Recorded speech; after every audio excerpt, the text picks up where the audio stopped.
Hi, hello, welcome to another video. Today we are in Guangzhou attending the opening ceremony of South, which is a new media platform here in the south of China.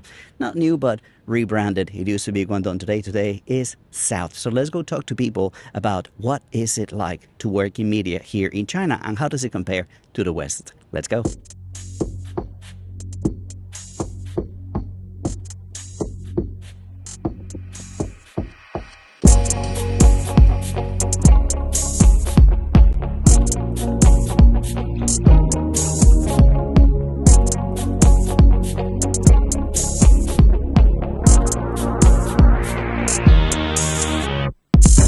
At the event, we also saw people from different countries send their congratulatory messages to South for the rebranding of their company. Here is what AIL, my boss, had to say. South will allow many more countries from the South world to spread their voices to the rest of the world. The Latin American News Alliance is looking forward to collaborate with South as soon as possible for the benefit of the two organizations and for the mutual benefit.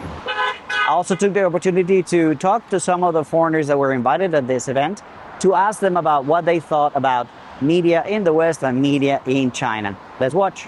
There is a principle from Beijing that says we need to tell China's stories well. What does that mean to you? I think it's very important that things should be portrayed accurately. I know from personal experience that there are a lot of misunderstandings and perhaps you could say misrepresentations of what China really is like and what the situation is like in China. I think it's important to get sort of like a real presentation of it. I think because media plays a big role, and when we see in Western media, the image of China sometimes is not always in a positive way, or even when I see in Western media and living in China, I think it's not the right way to show China. So I think the government is working to show the real side or what real China looks like, and that's why they're hiring a lot of foreign journalists or foreign stringers or influencers to show how actually expats live or like how the real China is, and not just through the eyes of Western media. That probably goes along the lines of like misinformation. I think every country has an agenda and they tell stories that make them look great, but sometimes they do it at the expense of showing other countries not looking so great.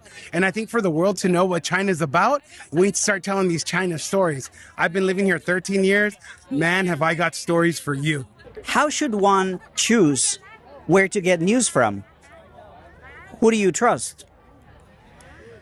Well, I would say I personally always watch when I would see a BBC One or Fox News, but the second opinion, I would also watch a local news as well. I know, it feels really weird to say that I just look on my WeChat channels and stories pop up. I gotta admit, with all the negative news out there, I try not to follow the news too much because it's so sad.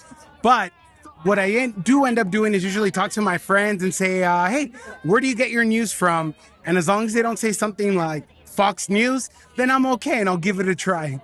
Before, I like to read books and read magazines and stuff. So before I would read newspapers, but of course, it's difficult to find those these days, so it will be online. I follow certain channels, different ones to get different perspectives.